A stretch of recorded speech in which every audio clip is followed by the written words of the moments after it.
Trick or treat, Halloweeners! I'm your ghost, Zachary Maurer, and for all of eternity I will be joined by my Razzle ghouls, Ryan Havens. Hi. And Alan Havens. Happy Halloween. And we have a spooktacular show today as we welcome you to our first annual Halloween Spooky Week. Boo! It's RAZZLEcast 4, the return of Michael Myers. Hi, guys. Hi. How's it going? Greetings. So yeah, this is our Halloween episode. That was spooky. You should have kept the voice going throughout the entire show. See, I probably would have. Just like you've been keeping the Natsuki voice in your Doki Doki video. Yeah, well, kind of. You keep it up. Sometimes you're. I often forget to do voices. That's my biggest. That's my biggest issue. But yeah, no, I'm having a good time with that. But I'm also having a really good time here because we're doing our Halloween episode. This is going to be an annual thing here at RAZZLEcast, and I'm super stoked to get it started. Yeah, this is the I'm best sad time. The week is already like over. This was a really fun week. I didn't expect to have this much fun with this. Yeah. Oh, I had a blast, and it was. I love watching horror movies, but I feel like I had this to force me into it.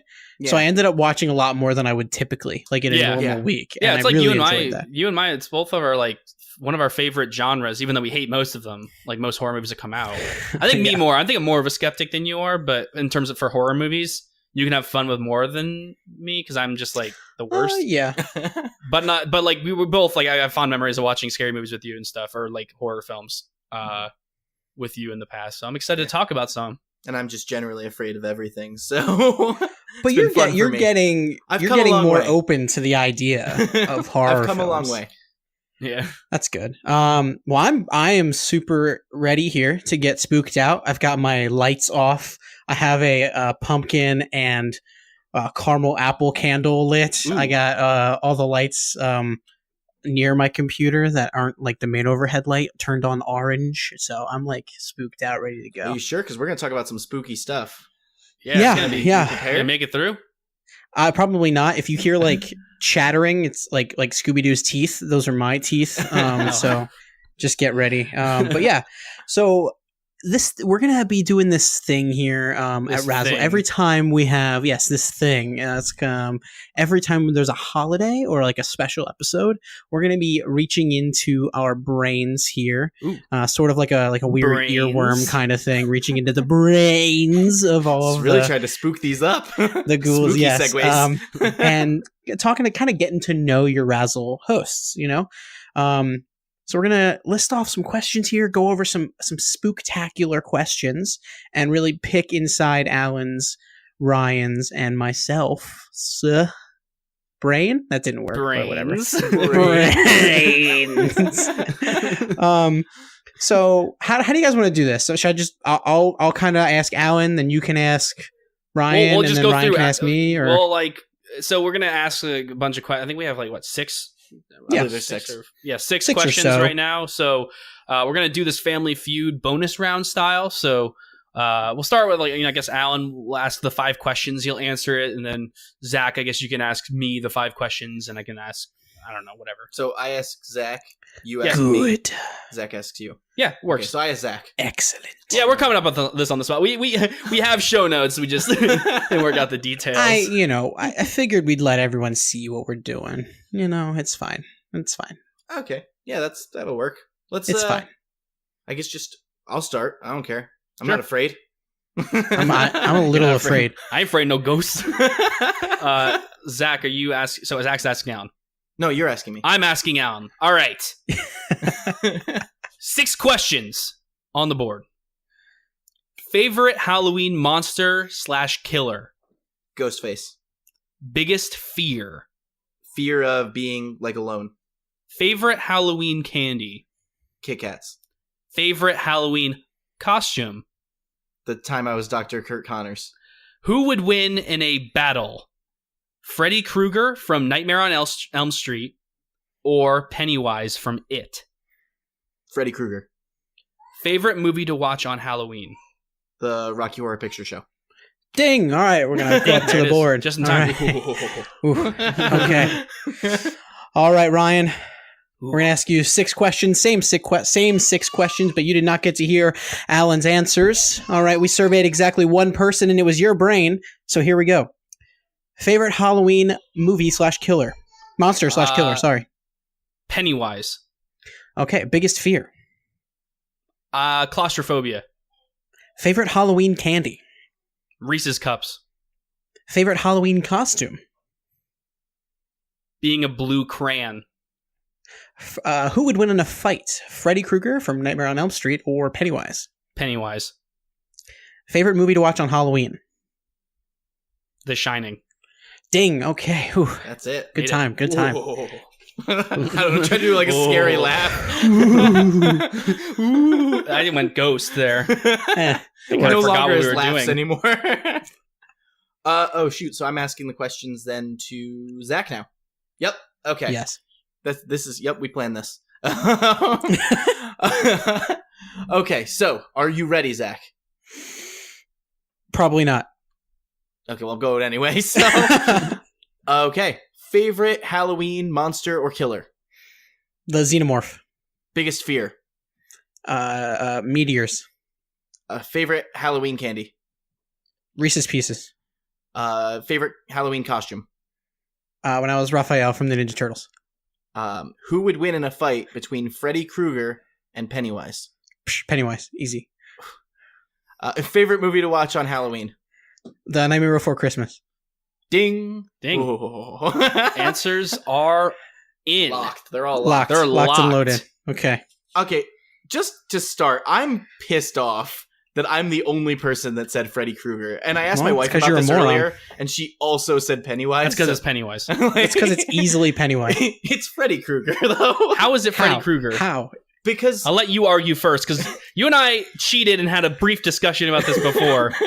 Because Yes. I was appalled by your answer. But And let me start by being that I was the first one to lock my answer in, so I think that's fair. So I didn't have the benefit of seeing what other people answered, which I guess didn't help. that doesn't really. But I was the first, so there's that. But Pennywise was beaten in his movie by kids who are younger than the teenagers that beat Freddy Krueger. By the way, I don't have that much of a knowledge of these characters. I have an incredibly but basic Pennywise- knowledge yeah, of both of very these basic. characters. I read the Pennywise was- book of it, and I still basic knowledge. Like, Pennywise was defeated by an inhaler and a slingshot.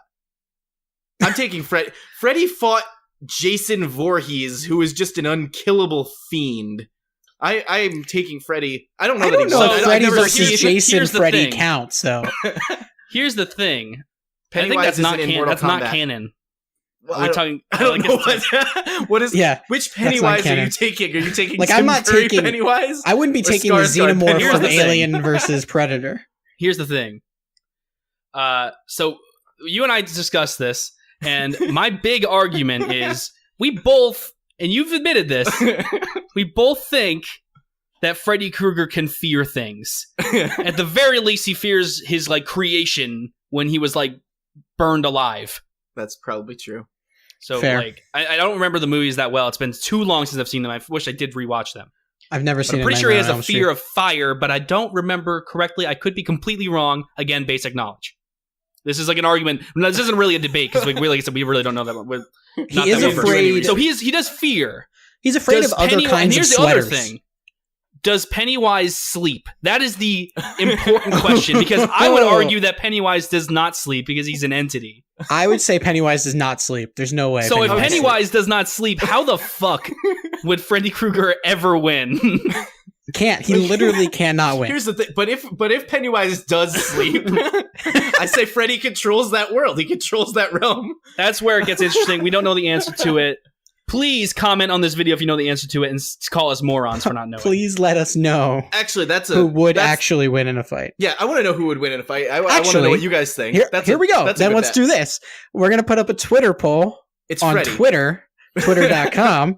And it's going to be who would win in a fight, Freddy Krueger or Pennywise. And it's the obvious answer is Pennywise. But I mean, It's yeah, Freddy. let's see what people say, even though Let's it's see. Pennywise. 2 versus 1. And So- your wife said Pennywise. Yes. That's true. You are So it's done. three Zach, against I want to know one. what Did your you wife have Sam? says. I did not ask Sam. I can ask Sam. Later, text me later. I want to know what she says. Or have Tweet it on the it. Twitter Tweet poll. it so everyone knows, so they can all see that I will Pennywise would win. tweet what she says. I do have a question, and you refused to answer me this question earlier when I asked you. When were you Dr. Kurt Connors / the Lizard, Alan?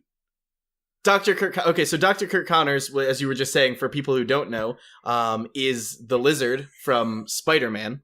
The character. I was Dr. Kurt Connors before the 2008 Spider-Man movie. Before he was You he was hipster. known. He was still known. He was known enough. You he was in the hipster. He was animated shows, prominent but he in wasn't the like, Spider-Man TV show. People didn't know his name was Dr. Kurt Connors. So I don't know Kids where. did. I mean, people did, but like, Did you go around kids telling did, people yeah. you were Dr. Kurt Connors? So here's what Voice happened. crack, big time there. For Halloween, I was actually the Lizard because Ryan was Spider-Man. I was Spider-Man like 5 times, I think. And However, for some reason, I want to say it was 4th grade, but our elementary school like made the decision to say you can't dress up in your costumes for Halloween this year, but you can dress up as what you want to be when you're older for our career day that happened to follow on like Halloween. Oh, so they were that's like, amazing. Instead of like being able to dress up as like a lizard, Ryan and I both did this actually. Yeah. We decided to dress up as our characters, but during their day jobs. So I was like a scientist, That's and my mom made amazing. like a badge that said like Dr. Kurt Connors on it. Like I wasn't missing an arm, so there wasn't that because I wasn't going to go through an entire school day with one arm. How But- great would that have been, though? They'd be like, what do you want to grow up to be? Well, an An arm. amputee. So I was Dr. Kurt Connors, but without his single defining feature. Like, and I'm guessing I you were was, like, Peter little- Parker. I Yeah, I had was little- Peter. I had little bottles with like food coloring water in them, like to be my like science stuff. Oh my So- goodness. It was green too, right? I think it was. I think I had like green bottles. Like I was ready. He was about to become the Lizard. I was pre-amputee, pre-lizard, Dr. Kurt Connors. You hacked the system. That's what you did. Yeah. Our school wouldn't let us dress up as Halloween characters, so I was like, "That's it." I didn't want to be a scientist either. Like that wasn't like my career goal, and I was like, "I'll just pretend." Like no, it was like I just was Dr. Kurt Connors. At that time, fun fact, I actually did want to be a photographer because I liked taking pictures and making things. So I was Peter, and I think the only thing I was literally just like wearing regular clothes, and I think I wore like Spider-Man like underoos under, and that was like my secret. Yes. But like I was wearing like a camera. I don't remember what kind of camera. It was just a camera with a strap, and I had a badge that said Peter. And I think I wore fake glasses. That was it. That's But still, perfect. it was cool. I remember taking pictures that day too. Did you get pictures of Spider-Man? No, I didn't. But later on, you bet your ass I did. Excellent. And hold on, we can't just zoom right past this, or as Alan would say, zoom right past this. You were a blue crayon? Oh yeah. Well, this is. I mean, I don't think it's super uncommon. it's not Especially for uncommon. twins. I guess I it's just not. think it's hilarious. So like, and I was like even younger. We had to have been like 1 or 2. Yeah, probably like 2 or 3. So memorable is probably not the right word because I don't know if I necessarily remember that being I've seen like pictures. this. I've seen a ton of pictures where I was a blue crayon, and Alan I think was either a red or yellow I crayon. think it was a red crayon. Oh, Those are Uh, our colors. And the reason why I picked this because I don't really have. I'm not a huge. We had a couple cool like we did Rick and Morty. We all dressed up like a bunch of us dressed up as like all the Rick and Morty characters. I was playing Rick, and the year before, you, me, and Sam did Fairly Odd. The Parents. Fairly Odd Odd Parents, and I was Timmy. Timmy Turner.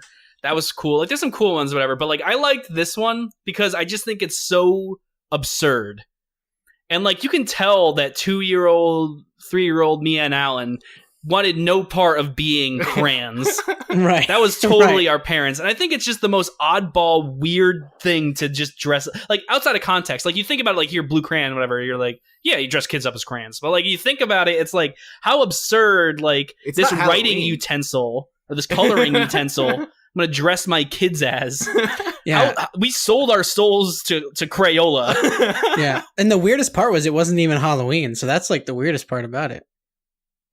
What? What? I It was was just trying to I was trying to like mess with your mind or something. Like You never know.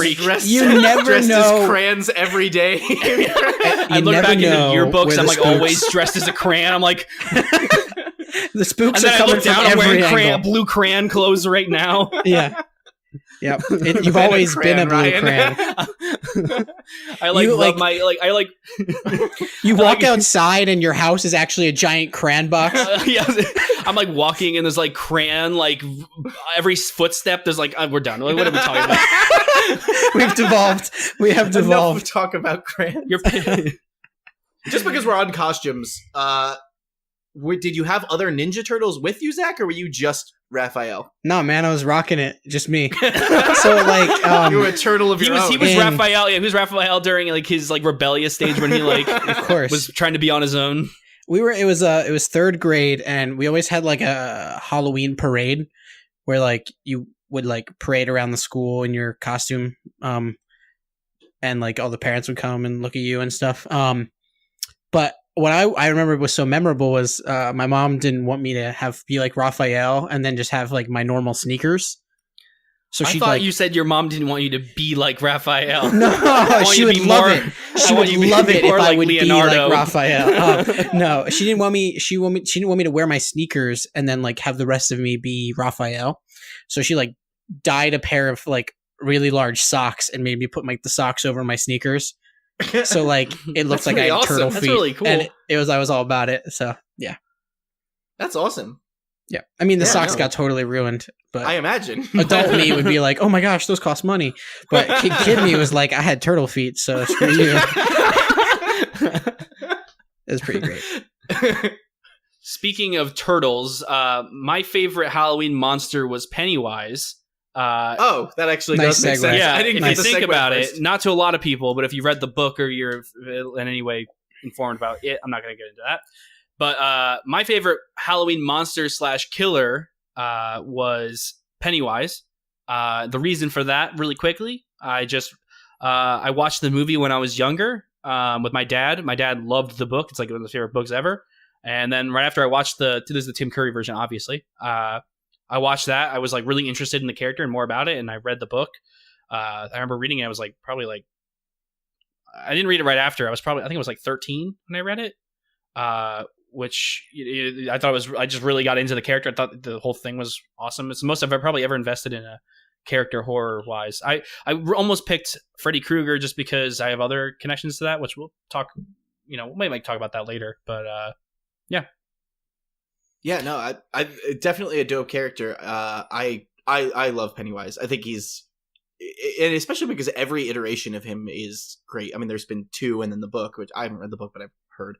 But yeah, every iteration of him has been great, which is not something that you can, always say. Like, yeah. I don't think that you can necessarily say that about mine, because I said Ghostface from Scream. Like, Ghostface is a weird one because Ghostface is like a legacy character. Yeah. Like, it's not like there's just one.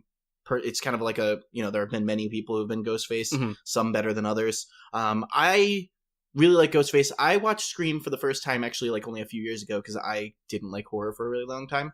But I really, really like love that character. That kind of meta, like he's aware of horror movies. It's not like they live in a bubble where horror doesn't exist, and it's really, really cool. I also watched the show. The show is okay, but it's just kind of cool because they do the same type of thing. The Scream MTV TV show.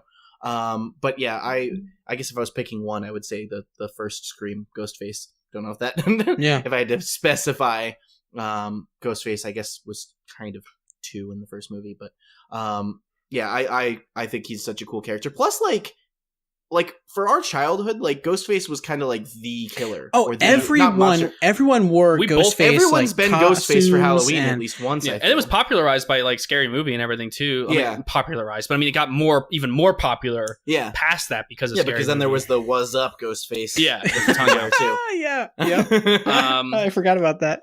I'm not surprised by yours at all, Zach. I was when I first like heard you say it, but then like I thought about it and I was like, well, yeah. Yeah, no one like, yeah, well, duh. If people know me, That shouldn't be a surprise. I picked the xenomorph from Alien and Aliens and Alien 3 and so on and so on. Oh, so you don't have to specify. No, I'm just kidding. So fine, I'm going to specify Alien because I think that's the one that's the most true horror film. Yeah.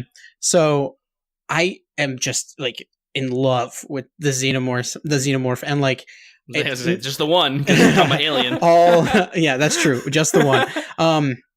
H.R. Geiger's creation of the character is so interesting, and the way that the character could be viewed in like a sexual way, and like the way it can, like, it's just such an interesting character to me. You looking up a lot of xenomorph Rule 34, Zach? Okay, I don't mean it like that.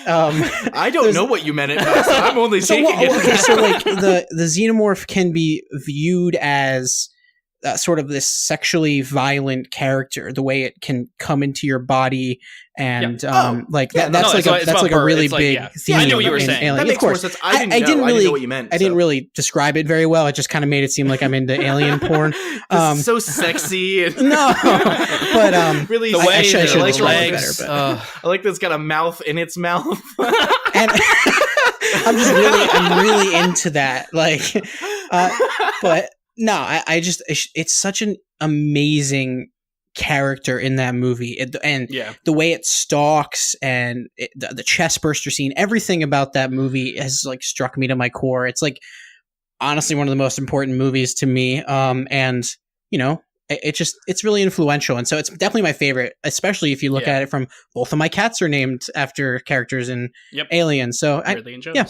I just big fan. I also really wanted to pick for mine. I was like really close. I was really thinking about Jack Torrance. I really was thinking about picking, like I said, I love The Shining, and also I really wanted to pick Norman Bates as well. Oh, from one of my other one of my favorite movies of all time. I thought about Norman Psycho. Bates, but I just ultimately landed on Pennywise, which I feel lame because I had another answer later that was also Pennywise, and I want to make it very clear. Not trying to get back to that, but this was not bias for me picking Pennywise for beating Freddy Krueger. It sounds like it's logic. No, and I also love Freddy Krueger. Don't get me wrong, but I didn't pick Pennywise as my favorite, and Pennywise would still kick Freddy Krueger's ass. It wouldn't even be close. So he'd eat his burnt skin right off of him.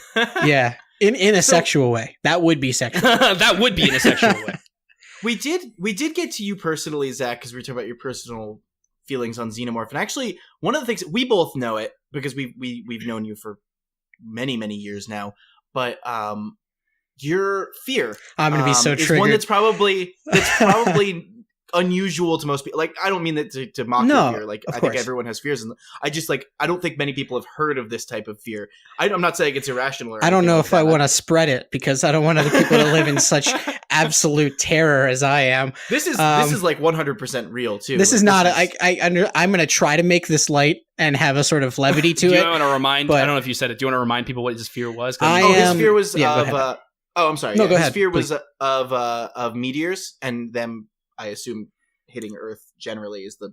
Yes, that's the crux of the fear. I was gonna say, if it wasn't like hitting Earth, meteors are pretty damn cool. No, the idea that they exist is also kind of terrifying to me as well.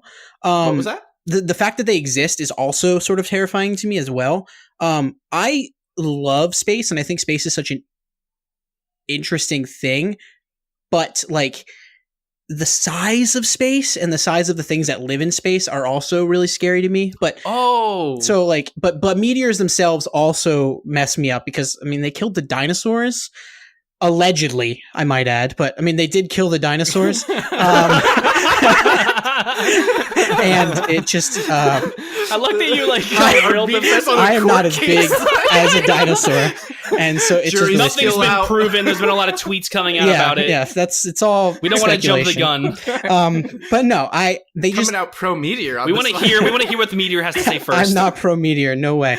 It's just, and we don't have a valid defense against meteors, and it's not something people are talking about. It is minuscule. The chance of us getting hit by a cataclysmic meteor is minuscule, but it's not something we have a valid form of defense against, and that terrorizes me every day. I just started shaking. Like I'm actually, but it's scary, and it might be irrational because the chances of us getting hit are so low, but it is a real thing that affects me.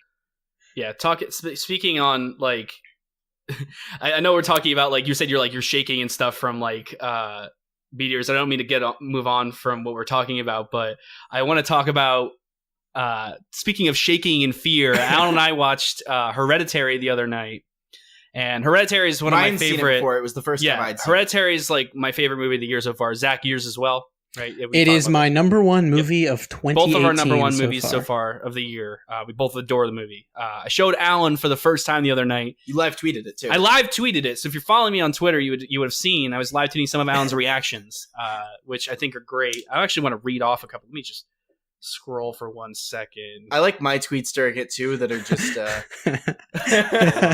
yes. I thought I was prepared. While you're finding those tweets real quick, I am going to do a bit of a plug here. If anyone wants to check out my review of Hereditary, it is on the Razzle YouTube page. All the links will be in the show notes down below. So please check out my review of my favorite movie of 2018 so far. So all right, so quick plug. I found it. So I tweeted showing at Alan Havens # Hereditary next. Wish him luck. Perfect. Then I didn't know what that meant when you first tweeted it. And then I said midway through the movie, we're not going to get into spoilers, but I tweeted in response to that. Oh yeah, ready. Like I'm ready. That was it. That was it. Ready. Period. Because I'd been hyping this movie up, and I remember like we got like midway through, and Alan was like, "Toss me a pillow," because Alan has a habit of like when he watches horror movies, he likes to just like hug a pillow, and he already had a pillow. Me feel safe. Yeah, he already had a pillow, so I was like, "What is going on?" So I threw it to him, and I was like, "All right, we're now in 2 pillow territory." That's my next tweet. I said, "We're now in 2 pillow territory for Alan Havens and Hereditary." My next tweet later on. I don't remember exactly. Obviously not going to get into spoilers. But Alan tweeted. Alan said, "Okay, I am 100% going to have nightmares tonight." Which I thought was really funny. And I was like, I got to tweet that immediately. I don't even told him I was live. I think I told him right after. I was like, "Yeah, Alan, check your Twitter after this. Check my Twitter after this." And then like there's like a scene like that's like really messed up, and Alan was just like, "I'm going to throw up again, Jesus." And the funniest thing for me is he didn't throw up. I never, as far as I know, first time. Yeah, I didn't get that tweet either. I was confused. I kind of meant it in like I feel, because earlier in the movie I felt like I was gonna throw up, and I think I said I feel like I'm gonna throw up, and then later in the movie, instead of saying I feel like I'm gonna throw up again, Jesus, I said I'm going to throw up again. Jesus. And then like right towards the end, Alan exclaimed, "This movie can seriously go fuck itself." That was the last tweet I had about Alan that was like right towards right at the end. So I had a lot of reactions to this film. I can say because Ryan and I live together, so that's needed for the rest of the story. We got done with that movie, and Ryan actually apologized to me because I was shaking. Like, I was visibly shaking. And I was like, "Ryan, I need to go pee, but I need you to walk me up the stairs." Oh, man. I was like, and don't go in the bathroom, but I'm leaving the door open while I go pee. No spoilers, but like he was afraid of things that happen right towards the end of the movie. Like some of the visuals that happen towards the end of the movie. And like, it's like subtle, the stuff that happens at the end of the movie. Like some of the stuff. He was afraid in the corner of his eye he was going to see something. That's something we all fear. That's something that gets me too. Is like I'm like sitting alone in my bed, and in the corner of my eye, I think I see something, and I like jump. You know what I mean? Like that's always. That's an instinctual fear. I mean, yeah. I think it generally goes in with my fear of being like alone and stuff. Like I was saying, like I don't like being alone by myself in the dark or anywhere. Like it freaks me out. So like I was like, "Ryan, you need to stick with me." I was shaking. Ryan was talking about the movie, bringing stuff up that happened. And I'm like. I'm like turning. I swear I was white. Like I mean, I'm always white, but like I was turning really like extra white. Damn, Hereditary turned Alan white. 2% milk white. Would you watch the movie again, Alan? No, not a chance. Did you appreciate the movie? I loved the movie. I thought it was really good, and I told him I was like, "There's so much stuff. That movie goes so dark." Oh yeah, it took me to some places that I don't want to revisit. I don't want to spoil anything or anything like that. But I was on, like I said, when I said like I felt like I was gonna throw up, like I really did. Like I felt like there was like involuntary too. I was like it's just gonna happen. Like vomit is like gonna be like, "This is too scary. We need out." Like, what was your reaction to? And I'm not gonna name anything specifically, but what was your reaction to that scene? In the middle? In the middle. That was the first I'm going to throw up. That was the first thing I said I was going to throw up. Ryan was like, I think Ryan, I don't know if he did ask me or anything like that, but at that point, like I couldn't, that's the reason that I can't watch the movie again. That's like the movie. It's so dark. It's towards the early third of the movie. I couldn't. It's like a third. It's not really halfway in the theater, and I couldn't jaw breathe. Dropped. And like people around me were like, it was insane. Like funny thing about that movie. Funny thing about my experience with that too. Sorry, I didn't mean to cut you off. Go ahead. I just get excited. Funny thing about that experience too is like after that scene, my back like perched up.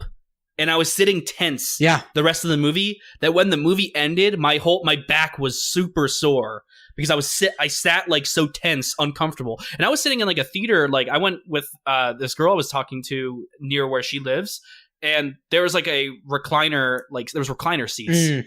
And I was like, those are really comfortable seats, and I still got up like back hurting for like the next day. Like it was like also not recommended for a first date movie. I was looking forward to the movie. I knew it was gonna be dark.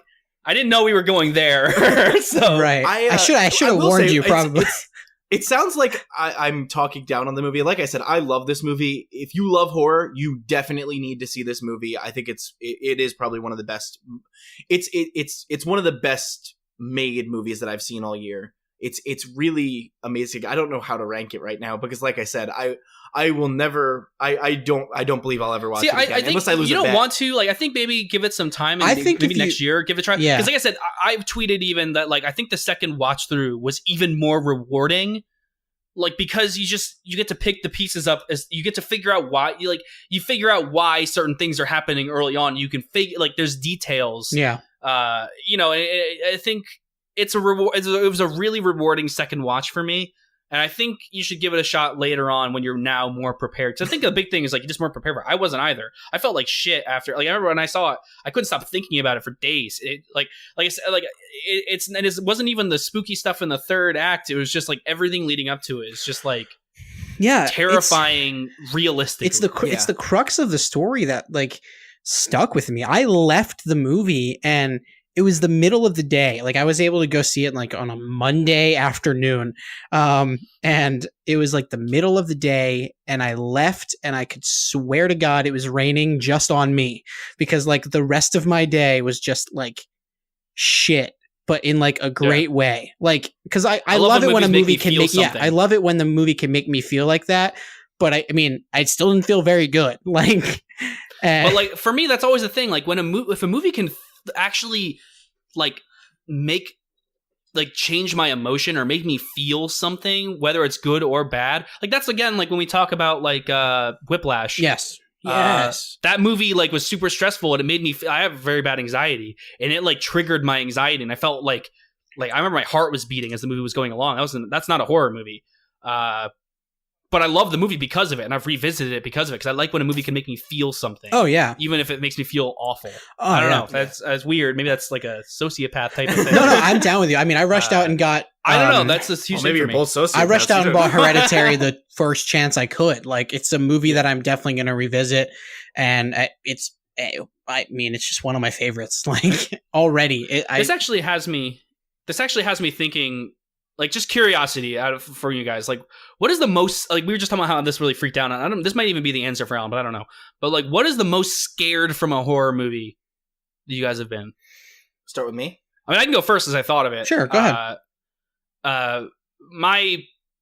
My biggest fear from a horror movie... I've been watching horror movies since I was a kid, so I don't really get scared of anything anymore, horror movies-wise. Nothing really, gets me anymore for whatever reason. And I think it's because I became very desensitized because I used to watch horror movies all the time with my kid when I was a kid with my mom. And the first horror movie I ever watched was Nightmare on Elm Street. And I remember my mom was watching it and I'd peek my head out over and over again, just because I'm curious. I don't know. My mom was watching it, so that was cool. And I used to want to do the stuff my mom was doing. And I remember watching it. I remember she finally was all right, come in, we'll start it over and we'll watch it. And I remember watching the whole thing through with a pillow up to my face and then not being able to sleep at night for nights. I was having a really hard time. I was getting some really that's when Freddy gets you. Messed up. I had some really yeah, for real. And I had some really messed up scary dreams like nightmares and stuff after that. like Alan and I joke around about like how like when I was a kid, Alan, what was your nightmares? Oh, okay, yeah, actually, really quick, I want to really talk about quick. this. This is gonna be really quick, a little really tangent. quick. Okay, so here's the thing. Just because for any of you that don't know that Ryan and I are twins, we as kids we would both have scary dreams and stuff like that, but they were not the same. They weren't even on the same level. I would wake up from a dream and I would go to Ryan and I would say, Ryan, I just had a nightmare, and he'd be like, oh yeah, what's it? Like, trying to help me out because he's, my brother, and was trying to help me out. So I'd be like, I had this dream that I went into the neighbor's house and the neighbors weren't there, and I'm already kind of like sweating. And then I'd be like, but instead of the neighbors, there was this like cartoonish figure who took off his head. By the way, there was no blood in my dreams. My dreams were very PG. Excellent. He took off his head, and then he'd be like, I'm going to take off yours next. And then I'd start running at the door and the door would keep getting farther away. This is standard kid dreams. Because by the way, we were that's like still scary. 6. That is still scary. So like, that's still scary. Ryan would wake up from a nightmare and say, Alan, I just had a nightmare. And I'd be like, I'm your brother. I can handle this. I'm 45 seconds older. Ryan, what do you got? And he'd be like, okay, so here's my dream. I woke up. Nobody was home, so I started walking around the house. I went into the kitchen, and you, Dad, and Mom were hanging from nooses, and "You're going to hell" was written on your chests, carved into your chests.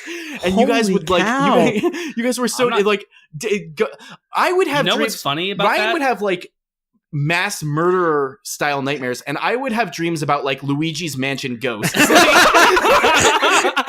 Yo, Boo is terrifying. You know what's funny? Like, you bring that dream up, and that's an exact dream. That is a real dream. That wasn't I like remember that. Yeah, I remember. I had nightmares about that. I think it messed Alan up more than it messed Ryan up. Yeah, I've had a history of really weird, crazy night because I used to just watch a lot of tangent from the Nightmare on Elm Street. Yeah, no, not that. I mean, we're talking about Nightmare on Elm. I mean, I used to get really freaked out by like. I just had really weird nightmares, like really specific, like gory nightmares. And I think it was just because I watched horror movies. I didn't, so mine were. And it helped me desensitize, cartoons. I guess. But I don't. Yeah, but you kind of watch horror movies too. I don't know what it was. I just had a really weird imagination that just worked when I was asleep. Like I don't know. Just Chalk Zone really messed Alan up. The thing I can't do this today. Even like when I start to feel myself getting freaked out about something, I can't stop thinking about. I mean, everyone does this, whatever. But then I start creating scenarios in my head. So oh yeah, maybe I was just doing that as a kid too. But I don't know, like. That's really funny. That was like exactly the dream. But anyway, yeah, Nightmare on Elm Street. Long story short, I guess there. Yeah, that movie freaked me out for a little bit. But then I started watching more and more. I remember watching Freddy vs. Jason when I was older. And by that point, I wasn't even scared of Freddy anymore. By that point, I thought he was really cool. And I was like, I don't know why. I just was like, he's a really cool character. Like, I think he's kind of badass. And I remember even dressing up as him for Halloween when I was a kid. I had like the fake hand thing. I wore like the striped shirt. I wore the hat. I didn't have like the messed up face or anything like that. But well my face is pretty usual, messed up. I was gonna say no, but anyway, that's a long story about Nightmare on Elm Street for me. But I thought it was pretty funny. Oh shoot, we have to answer these. Oh yeah, Alan. I guess. Anybody come up with? Well, I can go. I guess. Hereditary or something. Do you have another example? Or give it to Zach because I want to think. On it. Mine might be a little unorthodox. I don't know if I'm pulling out all the unorthodox picks here with the Xenomorph, but now with this one, I would say the most scared I've been from a horror movie would be from Jaws. Now, that sounds weird. I'm not going to... That doesn't sound weird at all. No? Okay, cool. Because if I had to guess... It's kind of a horror movie. Yeah, well, no, if I had to guess... Do you have fear of sharks? I mean, I'm going to guess this. I hope it's not right. I mean, it probably is right, but like, I'm just assuming you were afraid of the ocean. No, it's not even the ocean, and it's so. I wouldn't even say that I was most scared from Jaws. I would say I'm most scared from what Jaws did to me. Like watching Jaws, I was a little scared, because I was a little kid watching it. But it's not like that movie really messed with me while I was watching it. But every single time I got into a body of water where I did not touch the ground for literally the remainder of my life until now, I still have these feelings that there is something there, and Jaws is gonna, like, Bruce is gonna get me. Like, every time I get, that's actually, and so that's similar to the one I'm thinking of. Yeah, and so it has stuck with me my whole life, and it's just the fact that it could do that. I think really, it's impressive, and that's thinking about that makes sense as to why. I keep cutting off. I'm sorry, but that makes sense as to why it follows. Like, Because I remember we watched it, I was like freaked out. Like, we were like, as we were watching, I was like, wow, that's really creepy. And I remember leaving and I was like totally fine. But I remember you kind of stuck. I thought you were like memeing for a little bit, like joking around for a little bit. Like, was actually going to be my pick, and then I remembered Jaws. But no, like that. I had that's like the same literally type of looking behind my shoulder when we were leaving. It follows, and when we were in the car, I was I wasn't joking because like that did have an effect on me. Yeah. So. Yeah. Yeah. Just paranoid. Like paranoia. Like I get paranoid too. Maybe I'll do. Yeah. So. Yeah. No. I'm sorry. I was thinking about mine. I had a few things running through my head. Actually, I'm sorry. I had a few things running through my head. I have one that's probably real. Both not Hereditary. I have one that's more real and one that's more of a joke. I'll do the joke one first, actually, just because. This wasn't actually that scary, and it only lasted like one night. But I remember that there's a jump scare in Sam Raimi's first Spider-Man. Oh yeah, the Green Goblin. Yeah, yes. And I remember sitting at the top of the stairs, bawling my eyes out while my dad yelled at me to go to bed, and I was like, no, like screaming because of the Green Goblin. His yellow eyes. I remember. Oh my gosh. It's not even scary at all, but I remember that there's one jump scare in Sam Raimi's Spider-Man. I haven't seen that movie in a while, actually. Is it when he's looking when he's talking in the mirror? I think that's when it is. Yeah. I just remember that there is a jump scare in Spider-Man, and for some reason that night that got me. Was it when he was No, yeah, it probably was the mirror right after. Yeah, I think it's the mirror. Was that the mirror, or I think when you? Oh man, I don't even fully remember. I just remember. I have a very vivid memory of my dad yelling at me at the top while I'm crying at the top of the stairs as he's like walking up the stairs, and I'm like crying while crawling up the stairs because I know I have to go to my room. This is a bit of a tangent to go to bed. Real quick, bit of a tangent. Sure. The other day, Sam was not. Is it spooky? It's not really spooky, but it's a Spider-Man tangent. The other day, Sam was not feeling well. Sam is my wife, for anybody who doesn't know that, which would be everyone, except you two. She was like not feeling well, so I was like, okay, just lay down. And so I put a blanket over her, and then I pointed both of my hands at her, and I went, sleep. I love Green Goblin. But the Raimi's Spider-Man. Probably the actual answer for me would be, and actually for similar reasons for what you said to Jaws, I won't say Hereditary because of the fact that I'm generally over Hereditary now. Like, I wouldn't watch it again, but like, I'm not still looking in the corners of the house. Right. It was a really good like reactionary first, like, right during it, yes. But then now I'm generally fine. You guys don't have to worry. Sure. But the one that actually scared me, and I've watched this movie since, and it's not that scary, is the original like Tim Curry TV movie It. Doing a lot of Pennywise today. I want to point out you picked Freddy Krueger for your most scary. So. And you picked that's true. And I picked Pennywise. Kind of the opposites there. Now we're like, now I'm just like, Freddy Krueger's a little bitch. I ain't scared of him. Yeah. But Pennywise, it scared me in the same way. Like, not necessarily. I'm not afraid of clowns, and I was never afraid of clowns. But I was afraid of drains. Not like storm drains like the first scene, but like drains. Like, I was always afraid that like I'd be taking a shower. Part of my isolation alone fear is being in the shower. I'm terrified in the shower always. If it's like 6 a.m. and I just woke up and I'm taking a shower, like sometimes I'll peek outside of the shower curtain. That's real. Don't watch Psycho. I'm a 24-year-old man. That's what I said. That's what he said. I said that earlier. I was like, I probably shouldn't watch Psycho.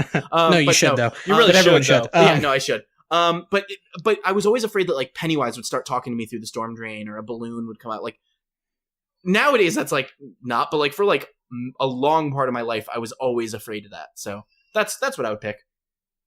Yeah, I mean the scene is funny. Like I've actually watched that scene earlier this week, where the one where he's in the shower and he like comes up, right, and like pulls it apart kind of. I mean, the scene's a little funny, but I remember as a kid that scene got me. And I mean, that's a big reason why I don't like clowns even till this day. It's creepy.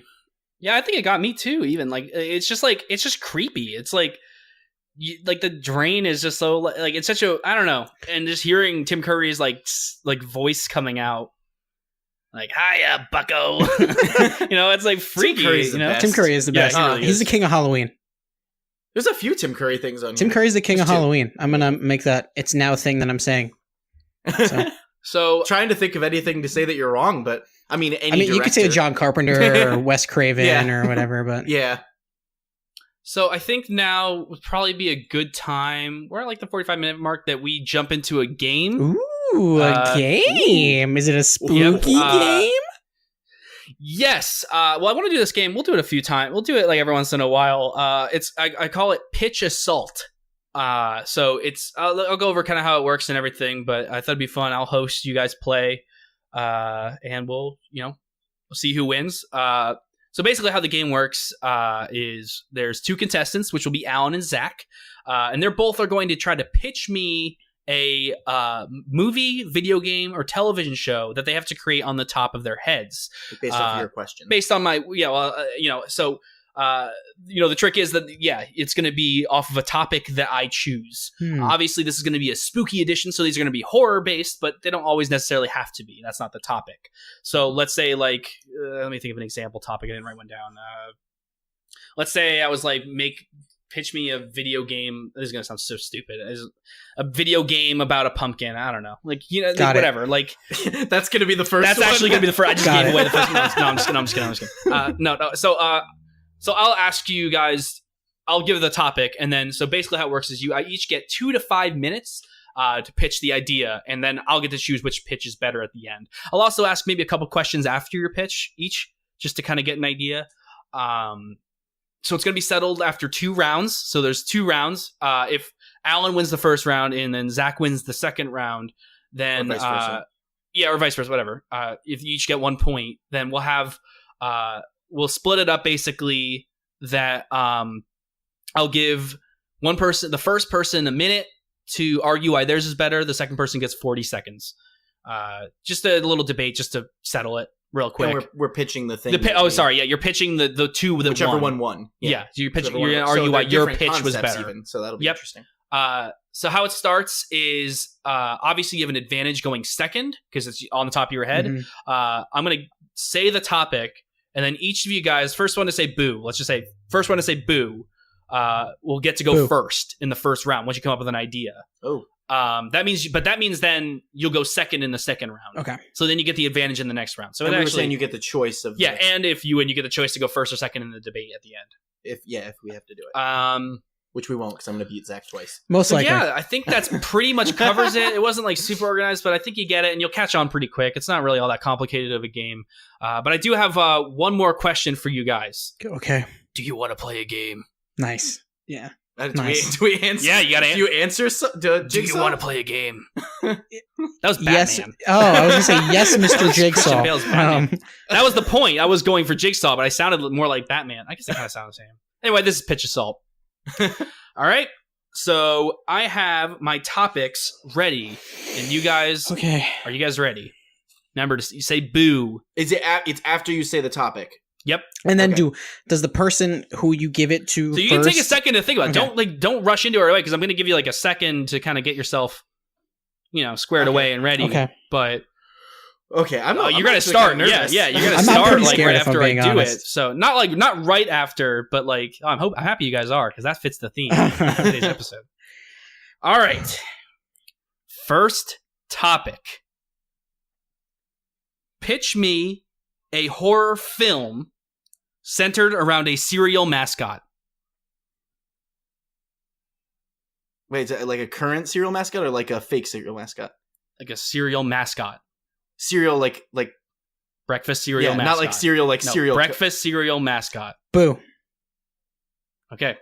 Shit. Zach will be going first. Actually. Let me get a timer ready. You guys, just a little. Wait, quick second. It's a horror movie or a Halloween movie? Horror movie. Shit. Oh, damn. That's what makes it tough? Because you were going animated, weren't you? Yeah, well, it can still be animated. It can still be an animated horror movie. Well, yeah, but are there? Okay. I'm doing it, so whatever. All right. So your pitch starts in 5, 4, 3, 2, 1. Impress So I'm thinking it's an animated Count Chocula film that centers. Yeah, Count he is obviously. That centers around his life in early Transylvania when he has to learn how to kill.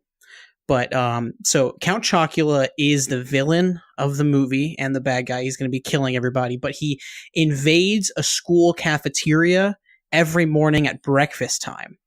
So that's kind of where the horror comes from. So we see a little character. It's a little girl that goes to school there, and she's going to be the final girl because all of her classmates end up getting murdered viciously by Count Chocula, who is also a young boy. I can't stress that enough. It's young on young crime, so adults are not killing kids. And so, Count Chocula is just violently murdering people and sucking their blood. But while it's animated, there are some scenes of levity. It's similar to how in the first Halloween, there's that scene where Michael Myers puts over the sheet and he has the glasses on. Well, there's some scenes of levity. He fills up a juice box with blood at one point in time. It's kind of just, funny about that, but most of it is vicious. And he's killing people with spoons and his hands and his teeth. And, and mainly, the big thing is it's animated, and I'm really digging that. And it's at a school, like I said previously. And and the score is all synths, so that'll be cool. And it's in Transylvania, so they all have accents. It's actually in another language. Fun fact, it's subtitled, which will make it scarier, because if people can't read, that's really going to screw them up. And how it ties back into breakfast cereal is that since it takes place at breakfast, people are usually eating different kinds of cereals, and that's actually his big weakness. At the end, the girl is eating Frosted Flakes, and that fucks with him. So yeah. And the movie is called Count Chocula's Birth. That's it. All right. 2:25 was your time on that? I could have taken... Okay, so a couple questions. You don't... Yeah, a couple questions. Who is this movie made for? Adults? Like, what's the rating? Okay, it's rated R. Yeah, good. Because I want the blood. What's the genre? What's the genre of this film? It's a horror. It's an animated horror film. That's the genre. Yeah. Okay. To more the likes of like a Wes Anderson animation, or what is this like what kind of animation are we looking like? What is this going to look like? Without you obviously being able to show me. It's not stop motion. Is it crude animation, like Coraline animation? It's definitely cruder. I'm trying to come up with, because I actually have a vision for it in my head. It's sort of, it's more, crude is not accurate, but it's more angular. It's sort of like Tarkovsky. It's like Samurai Jack kind of angular. Oh. So, okay, yeah. I think I said his name right. I don't know. All right, cool, awesome. All right, let me prepare Alan. Hold on, I'm just pulling up the question again so I can read it out loud again. Okay, Alan, pitch me a horror film centered around a breakfast cereal mascot. Impress me. Okay, so here's the thing. If you think about like any cereal mascot, they're leprechauns or they're bunnies or anything like that. They're not inherently scary, but you know what is like scary? Tigers. and you know what's like more scary? If a tiger was like loose in a high school. Because high school is the best like place for horror in my opinion. That's my favorite horror movies are generally set in high school. So it's even more scary when the tiger is sentient and can speak. And the voice coming out of the tiger is none other than Clint Eastwood. Because that is scary. And by the way, so this is a live action film, by the way. And this tiger is like Life of Pi style. Like he's not like I walk around on two legs. I'm funny, which also would be scary now that I think about it. But no, this is like a real, you pop heads off and stuff. This is like a real like tiger straight out of like, I don't know if Jungle Book had tigers in it, the new, but you know, like that type of like speaking, looking kind of, because those are already kind of creepy. this tiger is going to be set in a high school. So basically, you know, all these kids are going through their regular day. And we're casting like kids that are actually like high school age. So I'm not coming up with actors for that because I don't know very many people who are like 17 or something like that. But these kids, they're going through their senior year. But these kids are just going through their regular day and everything like that. But then just the event happens. And the tiger also has the ability to, he has like telekinesis, of course. So he's shut all the doors down. So they're trapped. This is alien style. They're trapped in a school with a tiger. And Tony, that's the name of the tiger, is going around, and the way that this is still about Tony the tiger, because I know what you're thinking. You're thinking, this is just a tiger in high school. And up to this point, you wouldn't be wrong, except for it's voiced by Clint Eastwood.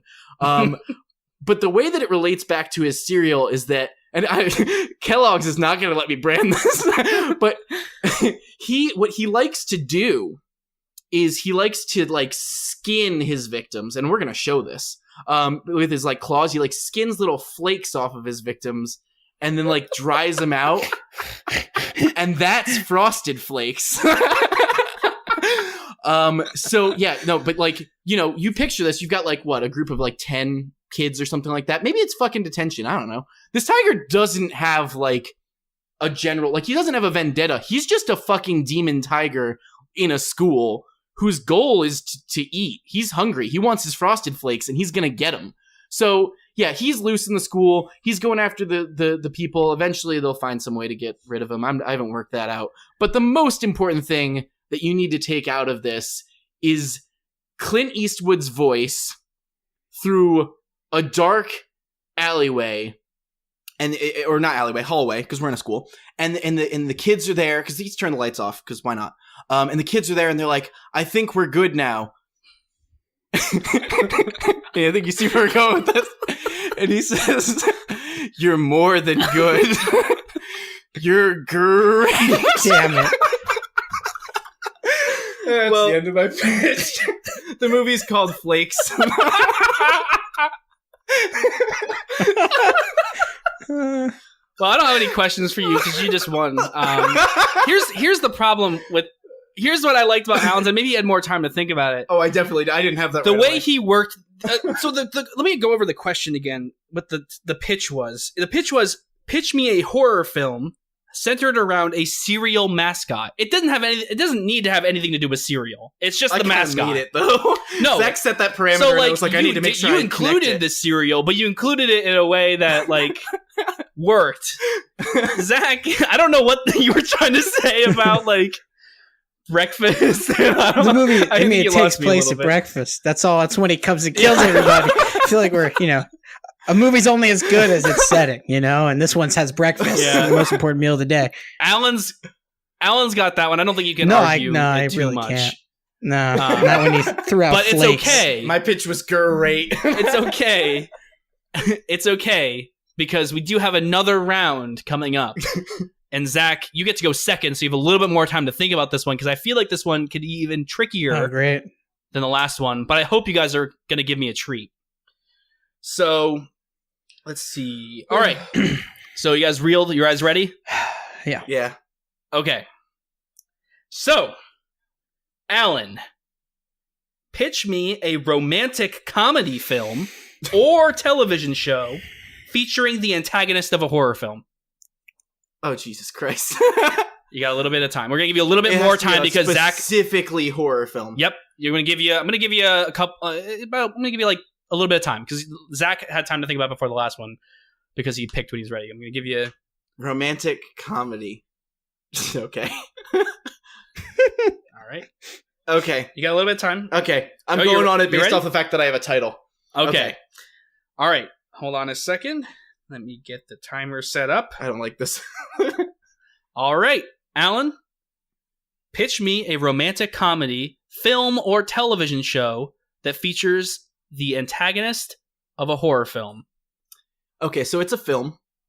Also, like we don't have to worry about the fact that the fans are going to be pissed off about the fact that I do this, right? Generally. About what? About the fact that if I cast somebody that's from a major thing, like I don't have to worry about how selling it. I don't. Okay. Okay. So here's my idea. She is a girl in her late 20s, really trying to figure out why she can't find a man. She's having a lot of trouble. This is a standard, your standard romantic comedy stuff. She's busy at work. She barely has time to sleep. And she, she's been, hardworking individual, but never really can get, along with any guys or anything like that. Until one day, while she's sleeping, she meets the man of her dreams, and his name is Freddy Krueger. So the premise of the movie is kind of a duality, because you've got her day life where she's just going through trying to meet the right guy. But really she's found the right guy in her dreams. And it starts out Freddy, we all know Freddy Krueger.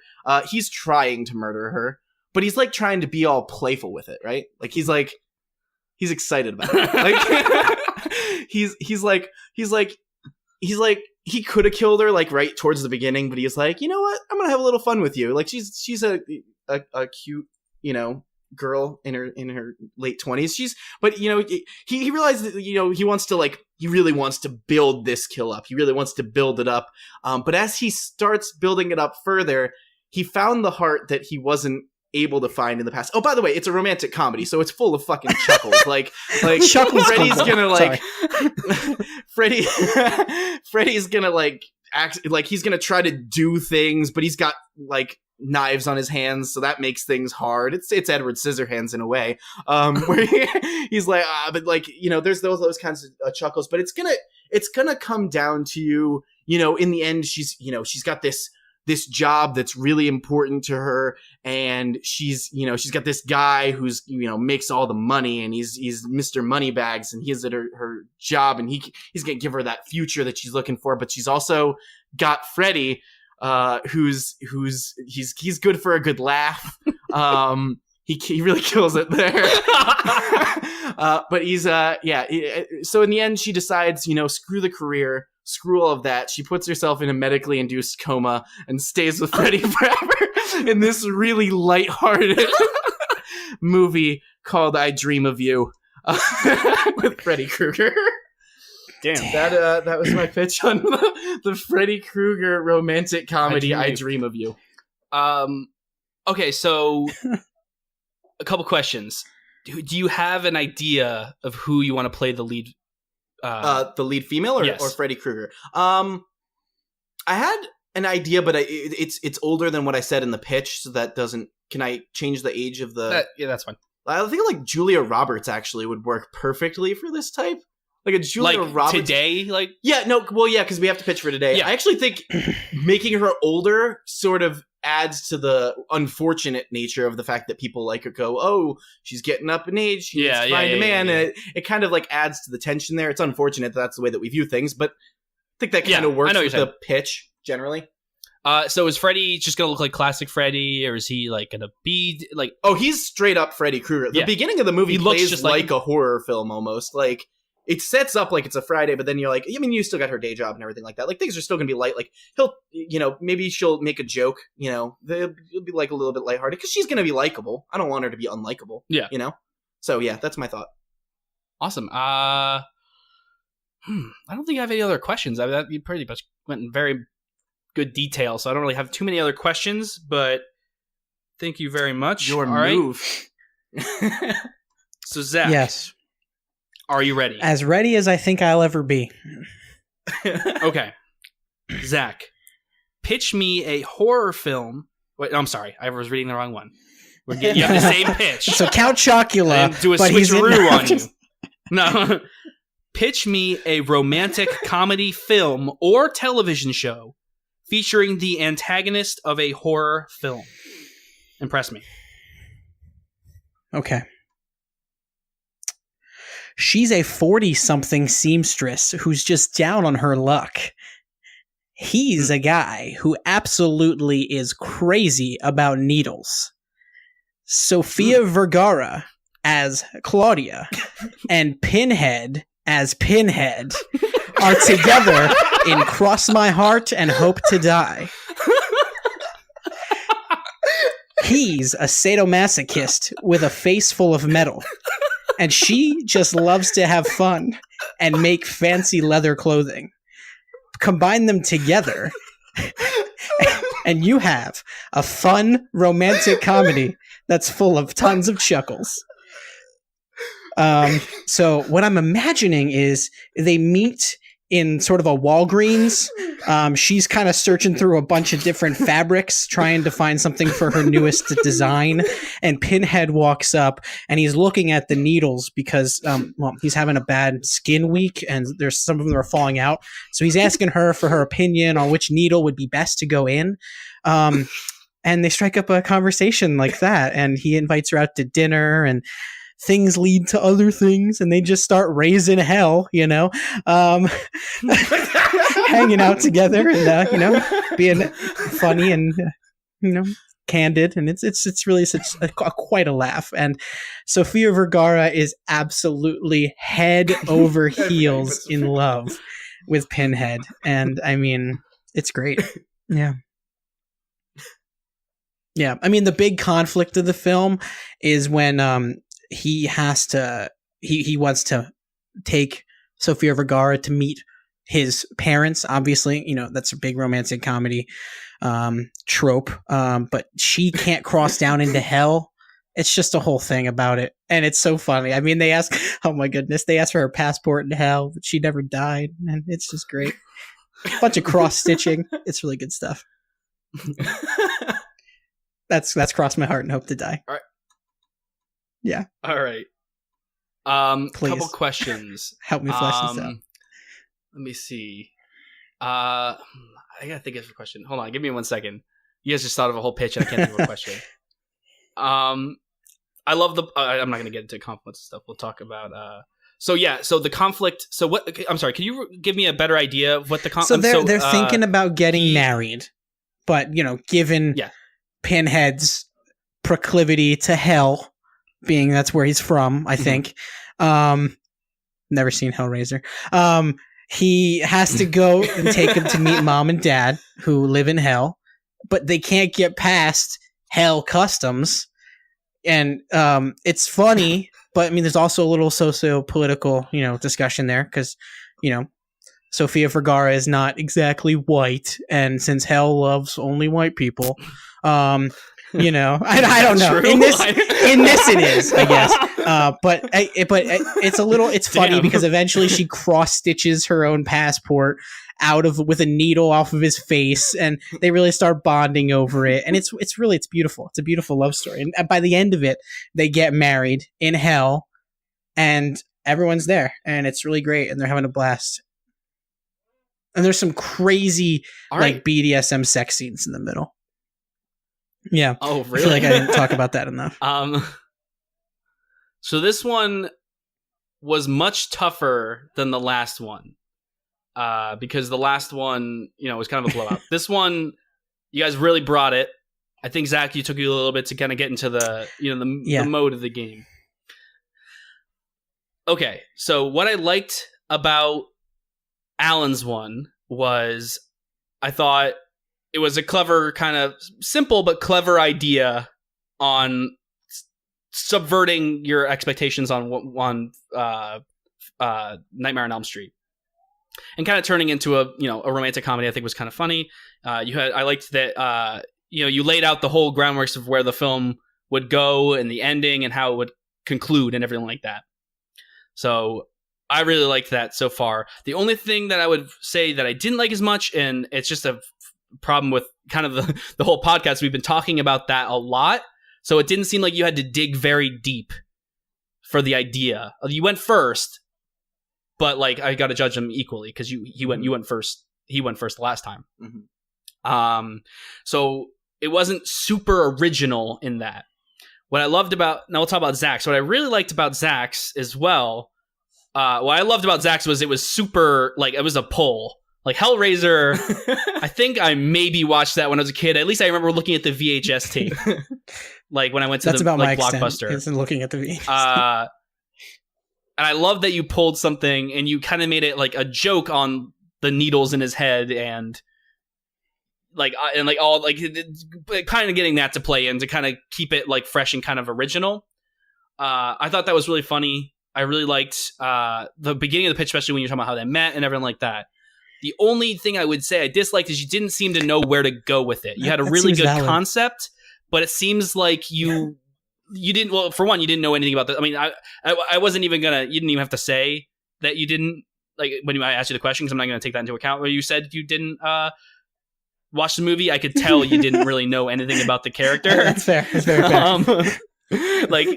So because of that, I'm gonna give it to Alan. Ooh, I would give it to Zach. Because I think Alan's was a little bit more thought out in a full pitch. Whereas Zach, I really thought you were gonna win it, but you really started to. I mean, you guys can disagree. If in Twitter, if you disagree, let me know. I spent a lot of time on how they were gonna meet at a Walgreens. You went the riskier route with your choice.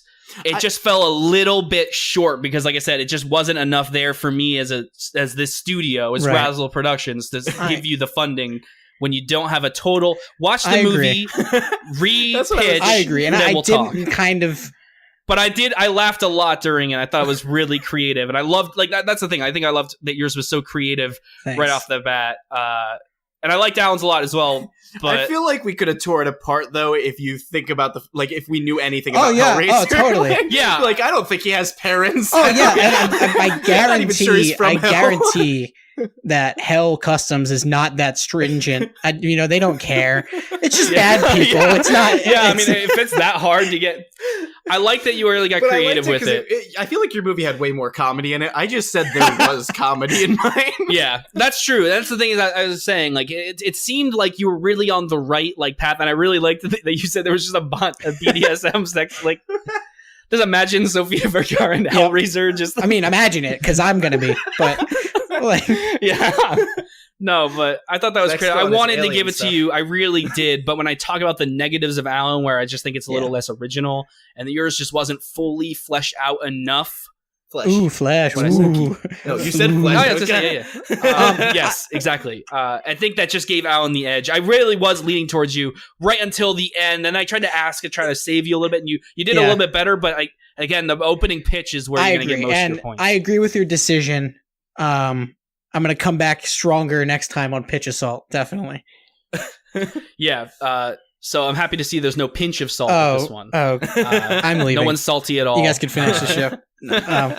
I love that was actually how we came up with the name for the game. I don't know. Pitch Assault. We just really want people to know the pun in it. We're just giving that away. But anyway, that was really fun, guys. Alan, you got the first win on Pitch Assault. Yep, 1-0. We'll bring it back. The Razzle Wiki will say that Alan won the first Pitch Assault. That was really... Yeah, that was really fun. I really liked that. Yeah, I enjoyed that a lot. Well, it's looking like we're going to start wrapping up here. So what do we do every week? We kind of, go over the things we've played, watched, bought, and whatnot. All that other media that we didn't get to talk about, we're going to talk about here. And this week's what we've watched is pretty big because it was spooky week. And if any of you guys followed us on Twitter, which I would highly recommend doing, shameless plug. Especially if you want to be fully involved. Especially if you want to be super involved with what we're going to talk. Because a lot of times we're going to tweet about a lot of stuff we're going to talk about in the podcast. And you're going to get an idea of what our thoughts and everything. If you did follow us on Twitter, you'll notice that we have been talking about all of the things we got to check out this week on Spooky Week. So, Alan, what did you check out this week on Spooky Week? I checked out a few different things. Some of the lesser things I don't need to go too much into. I checked out the Buffy the Vampire Slayer Halloween specials because I got to bring up Buffy every single time that I every time do a podcast. Say your line. It's your favorite what? That's my favorite TV show of gotcha. all time. We have a quota. And I checked out the David S. Pumpkins Halloween special from last year because I love the original the skit from SNL. The David S. Pumpkins Halloween special, the animated movie that they did, not and as you good. You are? What? Part of it. Sorry. Why are you on this ride? To do this. sorry. Okay, but yeah, we love to think that. But I watched the Halloween special. It didn't really do it for me. But yeah, that's probably some of the lesser things that I did that I didn't really need to talk much about. But some of the things I did, I watched Child's Play. It was the first time I've seen Child's Play. My wife loves Child's Play. I watched that with Ryan. Way different than I expected. I watched a lot of weird movies this Halloween, because Child's Play is a very weird movie if you don't know what you're getting into. I think Ryan can attest that. Zach, have you seen Child's Play? I have never seen Child's Play. It's not a scary movie. Yeah, like, it's not a horror movie. That's why I haven't wanted to check it out, because I'm like, I don't want to mess with a doll. Yeah, Why would I want to it's do only that? scary if you're inherently afraid of dolls, I think. And then even then, it's still kind of maybe it just doesn't hold up to today's horror standards. It's just kind of like a slasher that's not super scary. It is the character of Chucky is super interesting, and like I can see why they made more of those, because he's super interesting as a character. It is a very weird movie. Yeah, I actually do think next spooky week, which is next year, check out Child's Play, because it's an interesting weird movie. I watched The Nightmare Before Christmas. I watched that with my son because I couldn't get a sitter for a lot of the times, so I had to find a lot of Halloween stuff that I could watch with a 1.5-year-old. And Nightmare Before Christmas probably is like at the border of that, because it's actually pretty creepy for a child. The Oogie Boogie is terrifying. Yeah, so that's also, like I said, a weird movie. I still really liked it, though. Obviously, it's still a great movie. And it's a Halloween movie. And there was some drama. I was going to say, there was some we drama. We don't have to get into a whole debate of it. Yeah, but it wasn't. We ended up, I think, talking it out. We came to an agreement after talking that I think it's both a Halloween movie and a Christmas movie. I feel like you came to that agreement, darn, and I was looking forward to. I said it's Halloween. I was looking forward to having a movie court episode of Razzle. You can watch it during Halloween or Christmas. I don't want to get into the debate because it'll be a whole thing. Yeah. All right. Well, then we can save this for a movie court then, because I really want to do that. So. Maybe. I don't know. I don't think it's worth a debate, to be honest, but maybe. Because the thing is that you sort of agree with the movie. Yeah, like, because I don't think it's hard to debate for the structural reasons that I have with it, but I'm not going to get into that right now. So anyway, I also watched Beetlejuice. I am pretty sure, I thought I had seen Beetlejuice before, but now that I think about it, I think this might have been the first time that I've seen Beetlejuice. Because once I watched it, I was like, I don't remember any of this. So I loved Beetlejuice. That's something I might revisit on any Halloween, because I thought that was super. It was super well. I mean, it's amazing, I think, as a movie. And that banana boat scene will be like, that will live on in my memory as like one of my favorite scenes, because it's just so weird. So I love that. Rocky Horror Picture Show I watch every year. I probably will watch it again on Halloween, which is today for you guys. I'll probably watch it again, honestly, because it's something that I watch all the time. I watched Hereditary, which we talked about earlier, and then I watched Scary Movie and Scream in the same day, which I'd never done before, and I forgot how much scenes from Scary Movie are like line for line the exact same as Scream. Which actually, like, I didn't like Scary Movie as much as I remembered liking it, but watching Scream afterward kind of made me like appreciate it a little bit more, because it's like line for line on a lot of it. And I didn't remember how similar the characters of, like, Doofy is definitely a way more, they do a lot of different things with Doofy than Dewey, but I didn't remember how Dewey was portrayed in Scream, so that changed things a little bit more too. So yeah, I had a good week. I really enjoyed. I honestly, I didn't think a whole week of Halloween stuff would be so entertaining, but I had so much fun with it. That's awesome. Ryan, what did you check out for Spooky Week? Okay, so a couple of these are the same as Alan's, but I'll just go over them quick, my thoughts anyway. I did watch Child's Play. I don't think I liked it as much as Alan did. It's not that I don't know. I don't know if I disliked it. I think I just expected something different. This was the first time I'd ever seen it as well. It's fine. I think Chucky was interesting enough. I definitely see why they made sequels. I just didn't find him scary at all, and I thought, I mean, I guess I could get into spoilers, but I guess I'm not going to. But it's just the way he comes about doesn't make I think it was just kind of like weird. It's so out of nowhere. Though. Yeah, it doesn't really make any sense, and it's just like it never scared me. So it's like I didn't really know I couldn't even describe it to you. I guess I would have to classify it as a horror movie, but like it's like a slasher. Yeah, I guess. I don't know. But yeah, I watched that. I apologize to any big Child's Play fans that are listening. I'm sorry. Yeah, so Child's Play and Michael Jordan fans were just... Yeah. I did see Beetlejuice. I agree with that on everything you said. I feel like we saw it when we were kids, but we may not have. But yeah, weirdly, very rapey, the movie. But that's just the time thing. I think just from when it came out. Just it was kind of it was weird because it was good guy. I guess, but it came out, but it was for laughs and stuff, which I thought was weird. But like, it was I still enjoyed the movie. I thought it was great. I liked the movie. The Haunting. I watched the entirety of The Haunting of Hill House in 1 week. I got through the whole thing. Actually, do you want to hear your thoughts on this one? Yeah. I don't generally, apparently. Yeah. Actually, this time you do. No. I thought it was really good. I really, really liked it. And I think it's one of the better horror shows you could watch. Because I don't know, like, I know American Horror Story is really popular. I can't get into it. I tried, like, a couple of the seasons. Everyone, I can't remember. But, like, I remember some people say, like, oh, the first season's the best. And I watched that one. I was like, I can't get into it. And, like, a couple other seasons as well. That was probably me. I really liked the first season. But I didn't even watch the first season. I didn't like it. I watched, like, 4 episodes. I was like, okay, this is, like, not doing it for me. It just didn't scare me or anything like that. I mean, most movies don't really, but I'm super picky about horror. But this show I thought was really, really interesting and really good. The best thing about this show is the character.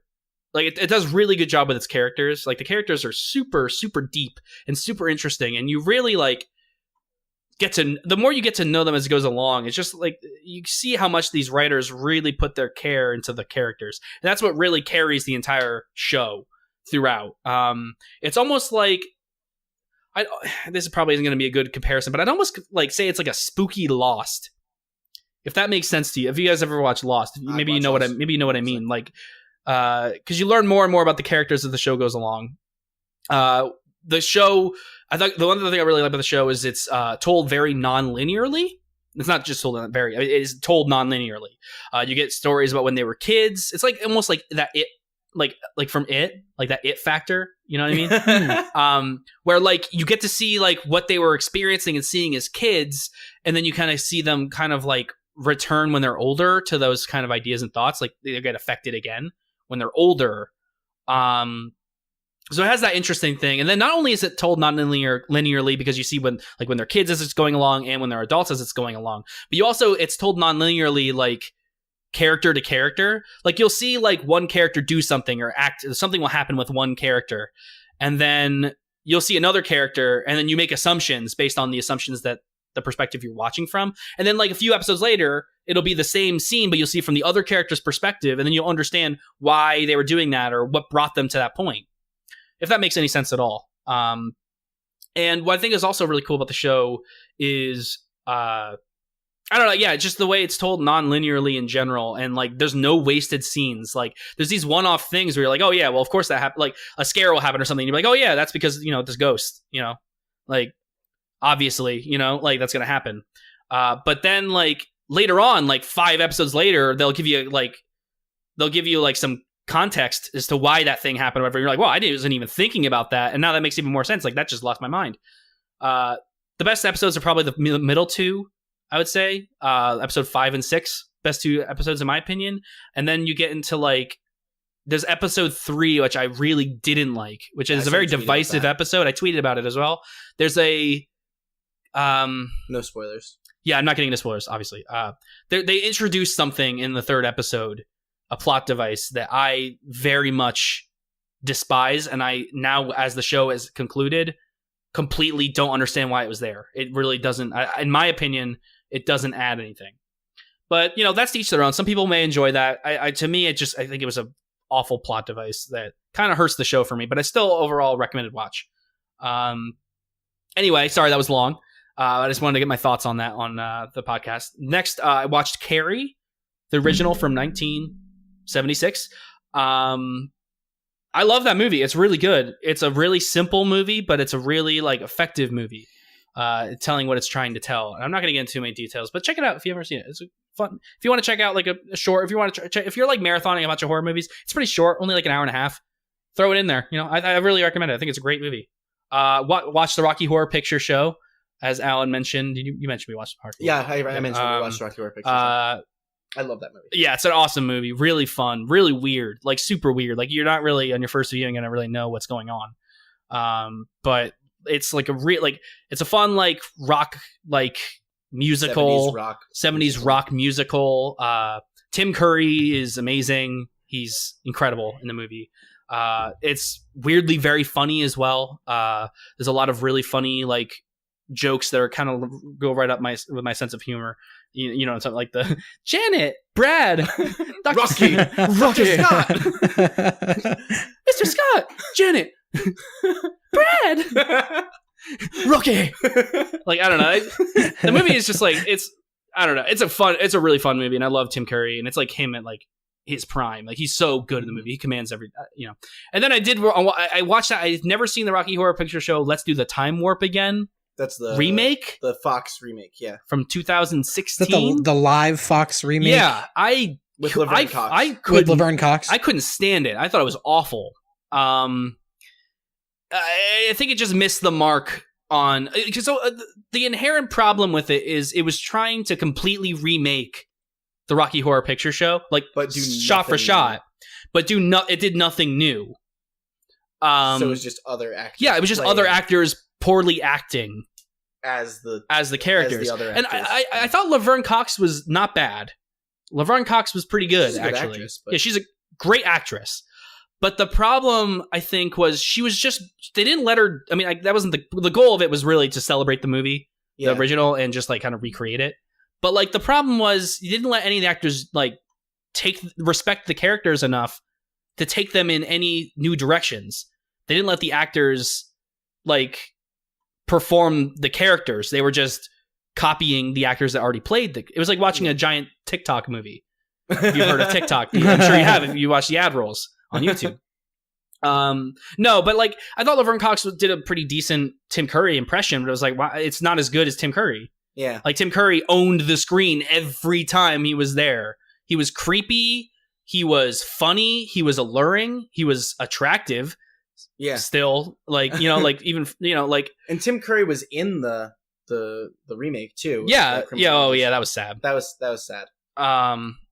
But no. So it just completely fell flat for me. I don't think not a single thing was better. The only thing they really changed from the original movie was the opening song, the science fiction double feature song. Yeah. Which I actually didn't like how they did that either. Alan disagrees with me. I think it's fine, but for me, like, I just think it wasn't like I love just the mouth and the creepiness and the minimalist. I could be wrong, but I think the like usherette role is I believe that's in the play. Yeah, I believe that. Sure, and so that I could be wrong, but if I'm correct, I think that might. Be I do appreciate they did something different, but I wish they like kind of stuck to the creepy angle. Like this movie looked more like a Disney Channel original movie than like the creepy, fun, weird, super weird horror movie, horror sci-fi. Comedy, musical comedy, like that Rocky Horror was. But that's whatever. Watch Hereditary. We talked about that already, and I checked out Shutter Island. I'm sure we'll talk about that. We'll do it. We'll talk about that because we did say we were going to talk about it. But yeah, that was my spooky week. I didn't get as many movies as I wanted, but I'm really happy about what I watched. Yeah, it's a lot of good stuff. Definitely. I had checked out Shutter Island, which we will talk about. I guess we could talk about that next week. And I actually just finished up watching A Cure for Wellness right before we hopped on to record. Was this your first time seeing it? No, I had seen you'd seen it last year. And I wasn't going to watch it other than it was just on HBO. So I figured, why not, while I'm making dinner and, doing other stuff. I'm not like a giant fan of the movie. It looks good. It's a good looking movie, but I mean, it was Gore Verbinski, right?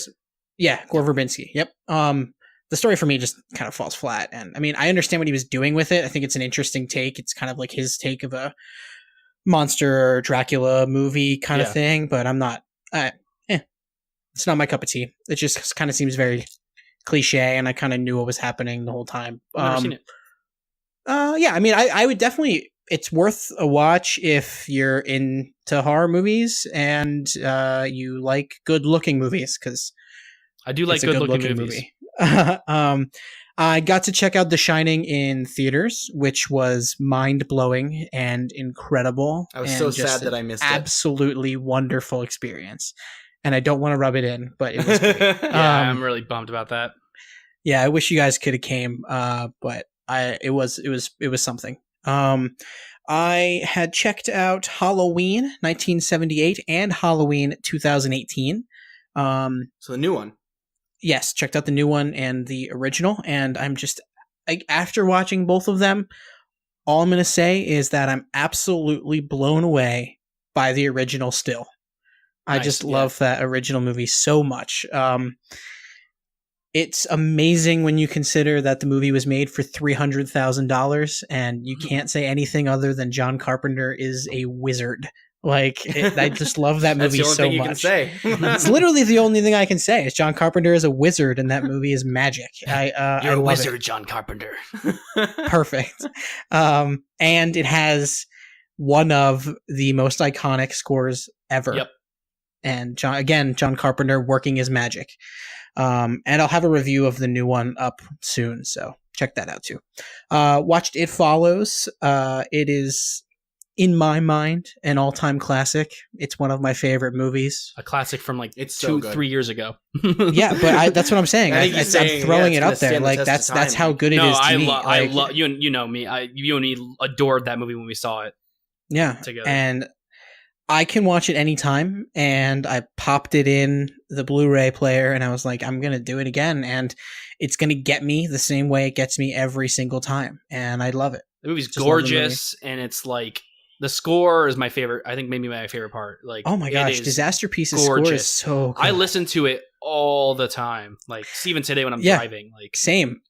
There was my senior year of college, I was in the Petit Paterno Library, giant library at Penn State, and I'm up in the third floor in one of the study cubicles, and I'm like, it's like 3 a.m. I'm trying to finish a paper, and I'm listening to not SoundCloud, what's that, Spotify, and the Disaster Piece score for It Follows comes on, and I'm like alone, and I'm freaking out, and I'm like, sounds like my nightmare. I'm like, fuck this, screw this, I'm done. I slam my computer shut, and I'm like, I'm gonna go get coffee. So I ran and got coffee, but I'm walking, I'm running down the quad to get coffee, and I'm like still hearing the music because I had my headphones in, and I didn't turn it off, but I'm like running, listening to the music, looking behind me and freaking out like the whole time. And I'm like, oh my gosh, this is happening to me. It was just crazy because I forgot to turn the music off.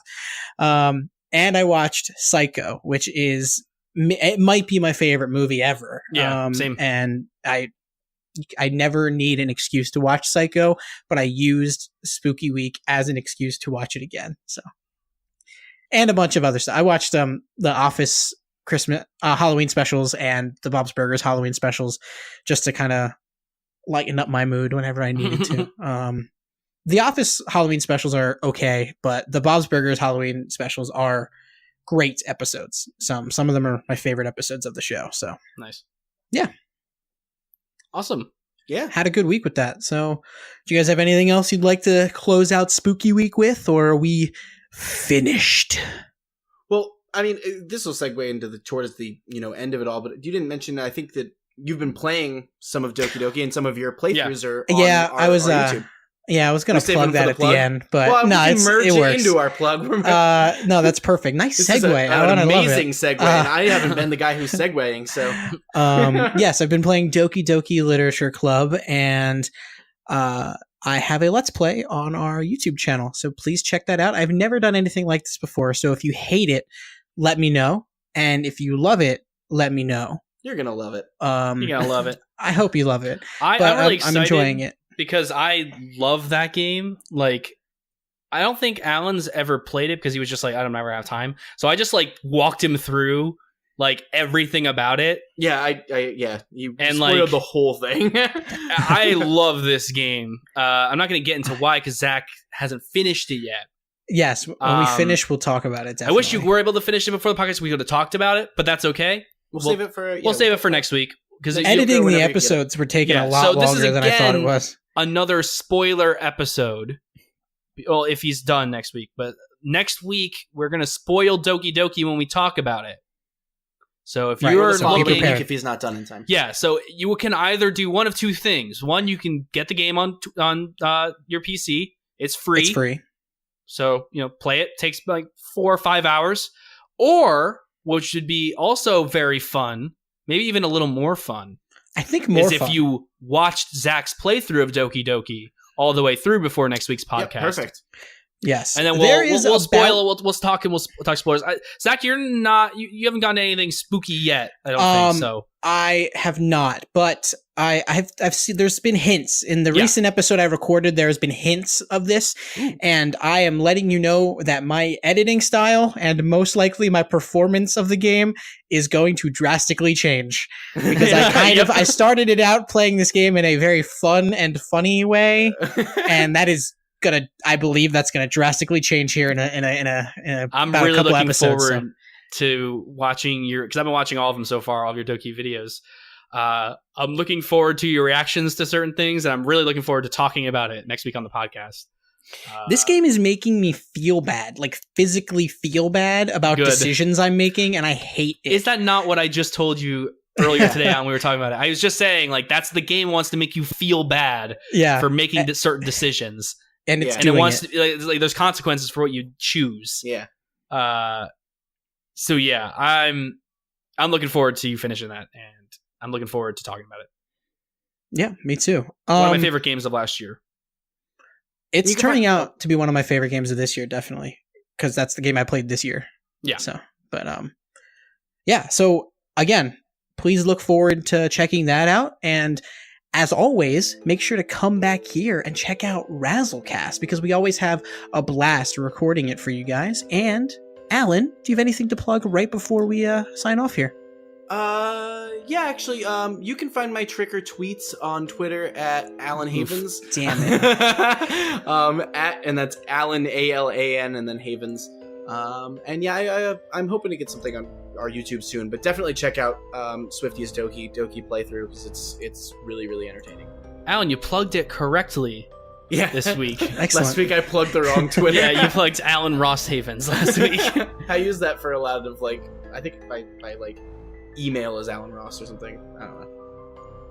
All right, Ryan, do you have anything to plug this week? Yeah, you can follow me on Twitter at Ryan_Havens.